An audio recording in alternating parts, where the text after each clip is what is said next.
Welcome back to another episode of Behind the Short. I'm your host, Wesley Malott, and today we're going to take a look at the cinematography breakdown of our short horror film, Nefarious. And if you haven't seen the short film, be sure to check it out in the link in the corner above. Now, as with all of our short films, we approach this short with specific goals and challenges in mind. One of them being to experiment with more stylistic lighting and more darkness than our previous horror films. So our opening shot is a push in on our main character Aggie for emotional effect as she stares off into the distance hearing voices of her dead sister. We have two panel lights set to tungsten on each side of the frame here, lighting from the front. Our approach to this scene was that they were parked next to an overhead light that wasn't powerful enough to light up the entire garage or car, but was filtering through and lighting up their faces. From our lighting setup, we were catching a really bad reflection from the lights on the car's windshield, so we attached a polarizer to our lens, which cut out all of the reflection that we were seeing, and you can't even tell that there's a windshield here now. For this shot reverse shot series, we have our key light set up to the left of the screen here with no diffusion.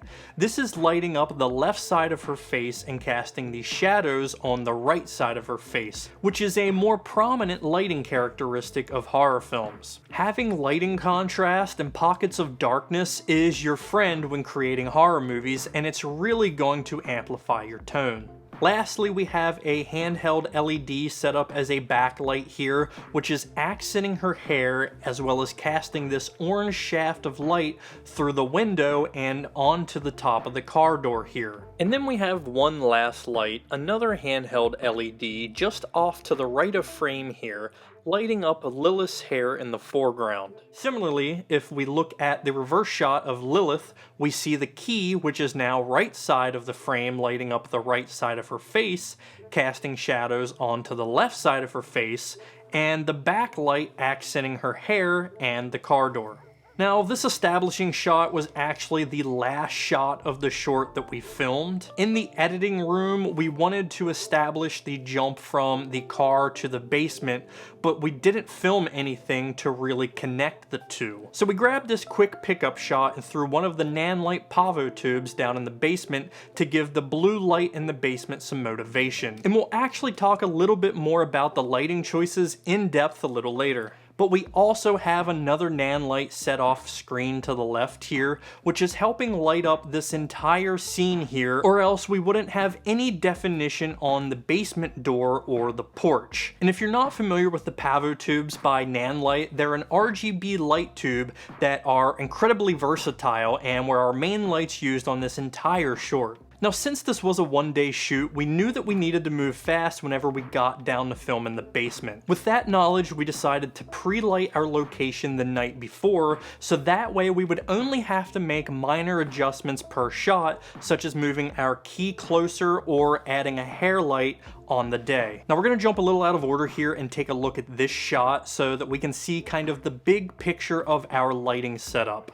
So we have our key set up on the right side of the frame here, which is two pavo tubes set to a bluish hue, and we have a diffusing sheet set in front to cut down on the harshness of it and help spread the light out over the scene. That's giving us all the blue that's spilling out all over the floor, as well as reflecting off of portions of the bloody sheets over here on the shelves. These nan lights are not trying to replicate moonlight, and I think that's an important distinction to make here. They are intended to be a more stylistic replication of a cooler, fluorescent lighting that could be seen in workbench areas in people's basements. In addition to the two nan lights on the right, we have a single nan light set to candlelight mode on the left side to replicate some of the candle flicker that we're seeing from all these practicals, which is creating some of the contrast and flicker against the blue on these sheets.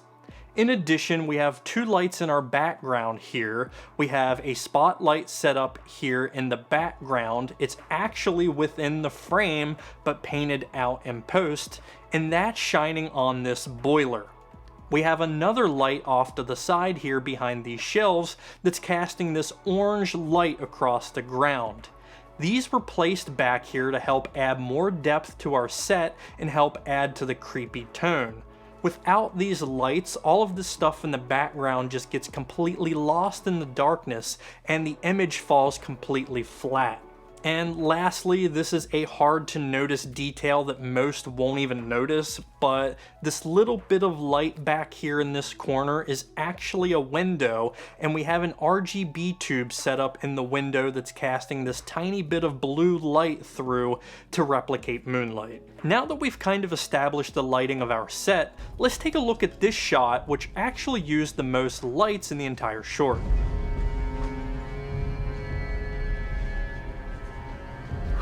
So we start with a wide shot of our main character Aggie hanging the necklace, and she's being lit by this orange or tungsten light that is hung in the rafters just above her.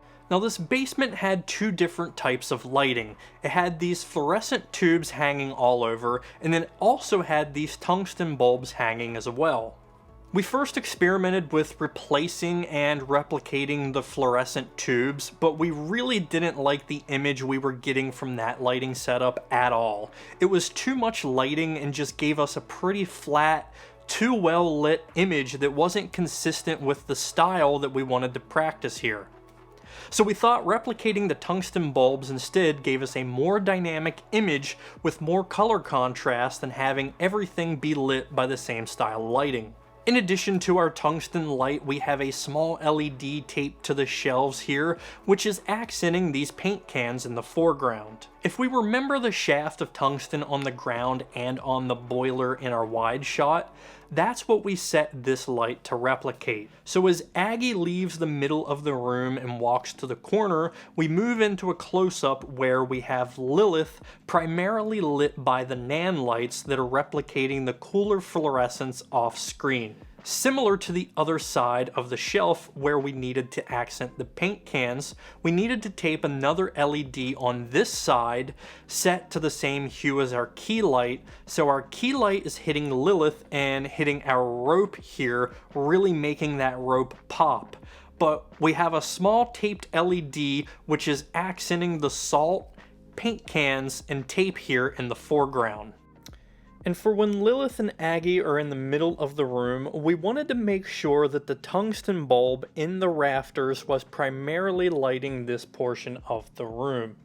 And so we can see here that the light we hung in the rafters is kind of lighting up their hair and giving them both nice hair lights. And we also have a nan light off to the side here, and it is set to an orange hue, not a blue hue, and this is meant to replicate the tungsten light that we have in the rafters, which is just meant to light up their faces and kind of eliminate any ugly shadows that we would get from primarily lighting with an overhead light.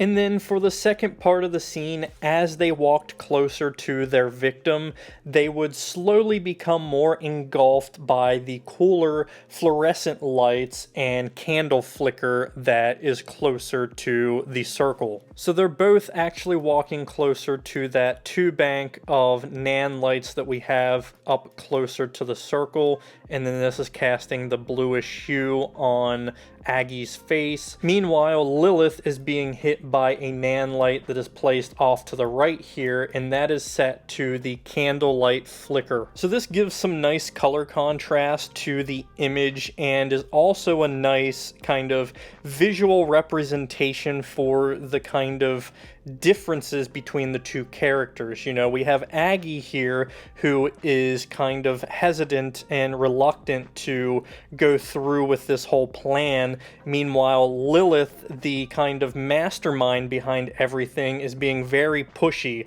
So they're kind of on opposite ends of the spectrum, which is why we kind of wanted this color contrast lighting each character kind of differently. Since we pre-lit and had our lights all ready to go, for the rest of the shots, all we had to do was move our key lights closer or further away from our subject depending on the shots, and then we would use our small handheld LEDs to fill in or create detail that we weren't getting with our main lights. This approach really helped us to be able to move quick and ultimately helped us accomplish shooting this short film in just one shooting day.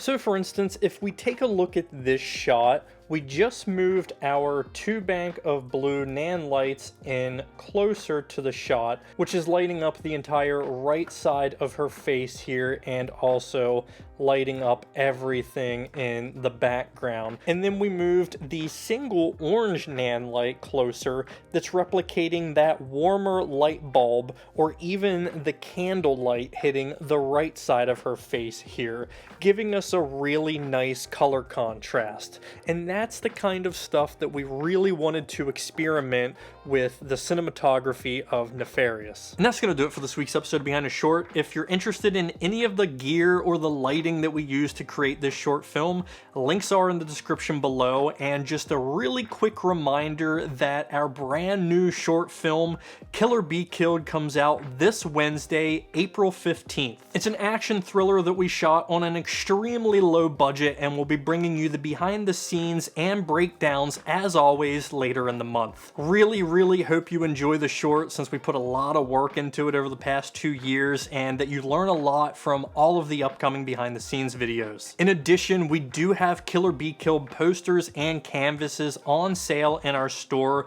as well as Thinking Art t-shirts and hoodies. And we are also excited to announce the launch of our Patreon with different reward tiers, such as early access to our short films and episodes, and bigger, better, more detailed behind the scenes videos. All of this support directly goes back into our projects so we can continue creating great behind the scenes content and tutorials for all of you. So if you enjoyed this video, please like it, share it, subscribe to the channel, drop a comment below, and we really hope you enjoy our brand new short film, Killer Be Killed. We'll see you next time.